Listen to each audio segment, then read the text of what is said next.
We were working on producing the script for the BMF movie, not those series. And this way before 50 came involved. 50 smelled blood in the water, you feel me? Mm-hmm. And was able to slide in with his relationship with stars and do the little corny show. So no, I don't have a role in it. That's why they changed the name of the guy in St. Louis, and that's why they got the little corny shit about my brother being kidnapped, finger cutting off in the mail. You was working with her with through Meech, and you already knew like everything was good until she turned, but you didn't know she was an appointment when you was working with her? No, I would have. Why would I? This is a squad broad, man, who was working at some company. She's a secretary of some company or something. And on the side, like I said, we were trying to put together a script to sell to a movie house. Ooh. Sony Pictures, Lionsgate. We took meetings with all these people.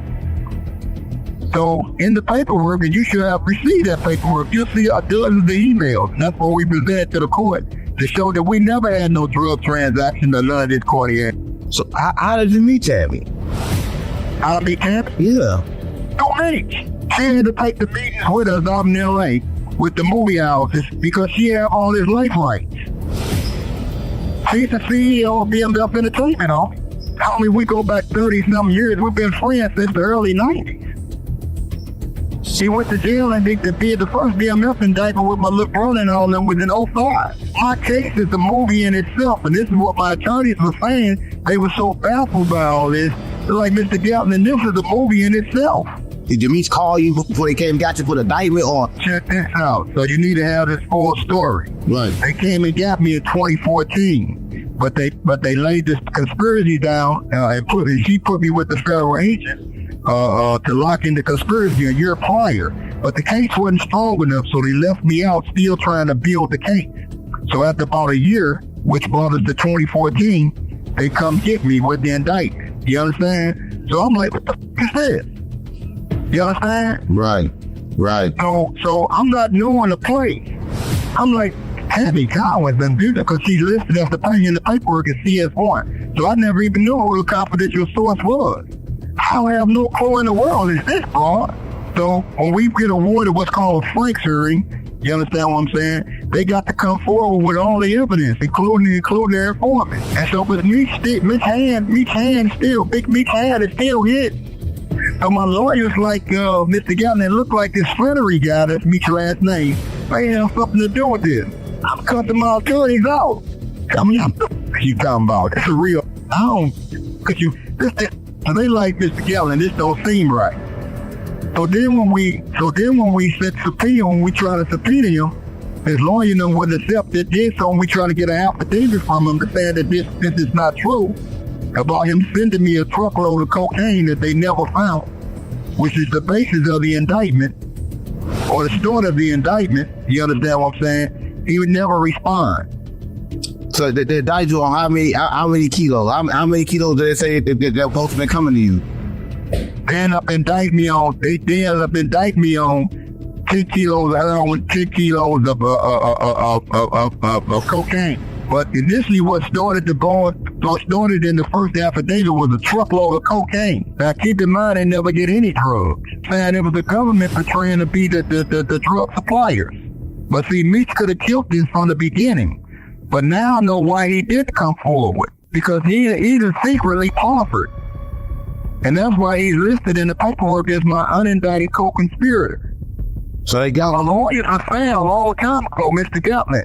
The Meech's Flannery looks like he's a part of this, or he's behind it. Or you sit in the courtroom. So when I sat in the courtroom and listened to CS1, Tammy Collins said that she became a DEA informant to give the Meech's Flannery a time cut. I set up Mr. Galton to get the Meech's Flannery a time cut. Now it all makes sense. His phone call stopped. You understand? See, I'm on the streets for all year, from 13 to 14 after they put the link down on me. Put me with an agent portraying to be a Colombian drug store. Good Mexican brother by the name of Fidel Torres, the cartel member. You understand what I'm saying? Allegedly sent me a truckload of cocaine. Right. And you can't even sue 50 Cent. No, because he never knew my name. In the show, they got some nickname of me. You gotta ask who's been watching it. But the whole city, when you talking about the town, they fired up because of that court kidnapping scene where he called from Detroit to straighten out the St. Louis. Then I told him I'm gonna forever loyal to you, homie. After that, or they kidnapped my brother and I would pay the ransom and all this old goofy. He had to call in some killers from Detroit. Some little goofy. So I don't know what name they used for me, but ask anybody who's been paying attention to the theory. But the internet was blowing up in the city. No Meech. See, we don't know Big Meech. Ain't no doubt about it. He was late. See, I'm not a Johnny come. See, most of these is on the bandwagon. They just come around the last 5-10 years. You understand? I'm a day one. You understand what I'm saying? You ain't never had no paper till you met me. And that's crazy. And see that the real on the town, they know these things. They was there. Man, listen, man, when I put $1 million in your hand, cried. You feel me? Never had no bread like that. You feel me? Hey, listen, homie, I'm a real, I don't look for no views. I don't look for no clicks. I ain't got no pages or nothing. I don't know nothing about none of it, dog. I'm telling you, I'm that, dog. The west side of Detroit, south side of Chicago. We all streets unplugged. So once you do me a favor, once you plug the streets in on who you is. I mean, I know you from St. Louis. We know you BMF, but let's plug them in on who you is and like. Hey man, I mean, I'm Cuffie. I'm from the loop. You understand what I'm saying? I am the loop. I heard what for you, it wouldn't even be a BMF. But you know, that was his creation. You understand what I'm saying? But on the paper part, never had no real bread until he met me. You feel me? And it's going all the way back to the early 90s. For him to be behind this situation, hide his hand is foul. What he did was call a third-party cooperation to a square broad who didn't have any charges, so she wasn't working off no time or trying to get out of a sentence. You understand? So his position is that this square broad just went wrong. Hold on, he testified for Meech. So he did this for Meech. She testified that she became a government informant to give the Demetrius Flattery a time cut. This is what she testified to. In the paperwork, listed as my unindicted co-conspirator. See, you've been down this hole before, you understand the paperwork. I swear to God. You understand? Your name don't appear in court-sworn documents under penalty of perjury. I feel you 100%. I know exactly what you're talking about. His name wouldn't be there, it wasn't supposed to be there. Now, CS1, that's what they got in the paperwork, is Tammy Conway. You understand? This is his business partner. So we revealed that she's the CEO of BMF Entertainment. She was at the movie premiere with his mom.